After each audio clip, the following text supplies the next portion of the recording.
Going on, guys? My name is Matt, and I'm going to help you scale your online coaching business with systems and automations and everything I know about scaling fitness business. Today, I'm going to be talking about something, and it's going to be a little bit more off the cuff than usual, and because I want to explore it, my own thoughts on it, and also from what I know from clients and my own experience in it as well. So I want to explore online coaching, like fitness online coaching businesses as a whole, and what some of the biggest pitfalls in them are. Now, if you actually succeed in online coaching, and when I mean by succeed, I mean, you're paying a wage to yourself where you are living comfortably, you're living, slightly above your means, and you're enjoying yourself. That's my definition of success. If you are succeeding in your business and you're not just like treating it like a hobby, or you're not, working a full-time job and doing it, like if you are like really actually in it and it's a business to you, you've probably realized that one-to-one coaching isn't sustainably scalable. You will reach a point where you just simply can't take on any more people. Now, for a lot of coaches, that number varies drastically. So I know coaches who have 150 to 200 to 300 clients. Some of my clients have that number. And then I have some clients who are, 30 to 50, and both of them are saying, I'm completely maxed out. I can't do any more. The difference between the people who have 200 to 300 clients is they treat their business like a system. Now, a system by definition, let's look at the definition of system. Oh, no, not systemic. Oops. System. A set of things working together as parts of a mechanism or an interconnecting network, a complex whole. What it essentially is, it's a sequence of things. So a sequence of events. It could be actions, it could be triggers, it could be people, it could be process. Like your business as a whole is a system. It may not be an efficient system, but it's a system. An example, making a coffee is a system. Like you get the cup, you put the coffee in the cup, you froth the milk, you pour the milk, you drink it. A lot of these coaches who have really high numbers have developed a system of the business that actually works to produce money. That's the key. A lot of coaches who haven't got that don't have the system to create money. They have a system, it's just not the right one. So a lot of, a lot of coaches who get into this, like this field and they're succeeding, they start to realize that that one-to-one method isn't actually going to help them pass like their actual output. So when it comes to that time, when you realize, I'm at my limit, it may be 30 clients and I can't take on any more. Am I just stuck here forever? Lose one, gain one client mentality. Am I just stuck here forever? The answer is like, if you're going to stay that way, then yeah, you're not actually going to improve. However, if you start to look at elements of your business and you find out what your clients really want from you, most of the time, it's a body transformation of some sort, it's accountability, and it's a friend. If you can realize that they're the things that you really sell, everything else you can either delegate, automate, or just simply cut it out. Speaking to a new client of mine, if you're watching this, hey, and he was talking about how his one-on-one coaching is very like high touch. So clients get a one-on-one check-in call and they discuss about their journey a lot. And I asked a simple question to him, like, what do you think they're actually getting out of that call? And is that call actually beneficial to them? Or do you feel like you need to deliver an hour's worth of your time every week in order to make it feel valuable to charge what you want to charge? And it led me to continue thinking that at the end of the day, what we charge a client is for an outcome. That outcome is simply a body transformation and doing it in a sustainable way. People are paying you to not be the version of themselves that they are now. They're not paying for a one-on-one Zoom call unless they're like an elite powerlifter, where they want to like improve their technique and you need to sit on a call with them and talk about it back and forth, or you're a bodybuilding coach and you're a posing coach and you need to like critique form with them and all that kind of stuff. Unless you're doing that, most of the time, the one-on-one calls are probably detrimental to you, to your business, and to them, because it starts to distract them from what they really just need to do, and that's show up.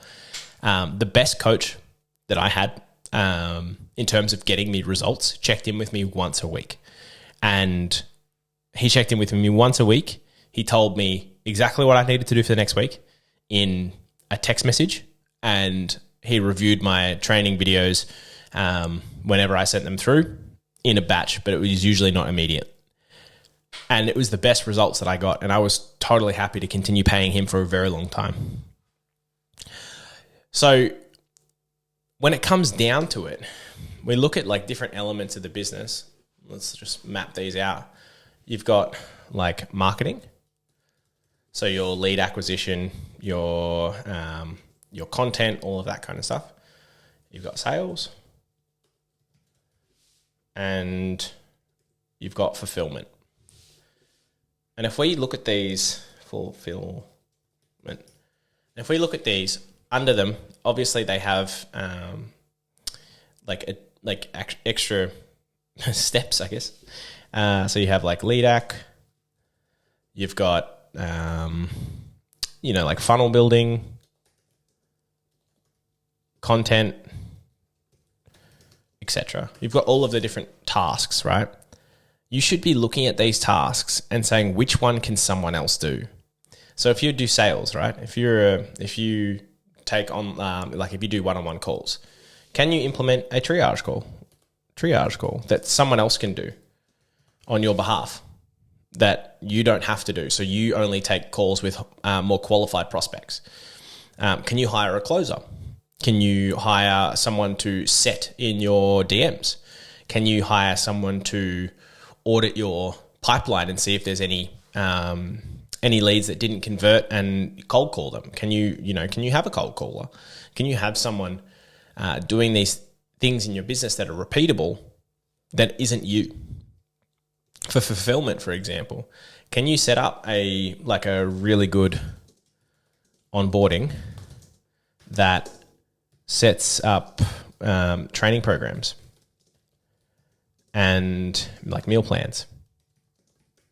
Can you do that? Can you build a system around that? And once you've kind of mapped all of these tasks out, you start to create a assembly line for your business where everything is accounted for, every single message, every single touch point. And if you can take that assembly line and turn it into a guide that anyone can follow, you are starting to think more like a business owner than just a coach. And that paradigm shift takes a long time, but at the same time, it's not difficult. It's simple, but it's not easy. That's what I was trying to say. It's simple, but it's not easy in transitioning from I'm just a coach to a business owner. Because once you have these processes mapped out and you can say, I do these every single day, you can then delegate, and then you can free up your time, and then you can take more sales calls, and then you can, blast through your 30 client maximum. And now you're at 50, which you're almost doubling your revenue simply from outsourcing some of your work. And I just think that this process isn't really spoken about enough as online coaches. And if you don't have these systems, you are just going to continuously be a slave to your business. And I don't know about you, but I didn't want to coach forever. I didn't want to just be a coach. I wanted to, build these systems. But for me personally, I never got to this really big stage because I started working with a company who already kind of had it. And then I became really good at automating it. And that was years ago now. But I wish I'd got to this point, because this is, in my opinion, the fun stuff, right? This is where you can deploy systems and you actually feel like you can step away from your business and eventually maybe one day even sell it. The idea of selling an online coaching business is so foreign to a lot of coaches, but you can actually do it. You might get acquired by a larger coaching company that wants your client list, or you might sell your coaching business to someone else to take over. Like there's so many options, and it can be done. I've literally been a part of, like, my clients have sold their businesses as an online coach. So one thing that is like super appealing to an investor is your business actually systemized? Can they plug in someone else into your business? This is not you. And can they take over? I just think that it's something that you probably need to take seriously as an online coach. So I hope you guys find this valuable. I know it's not structured, and I know it goes against every rule of content. However, I think it's really important.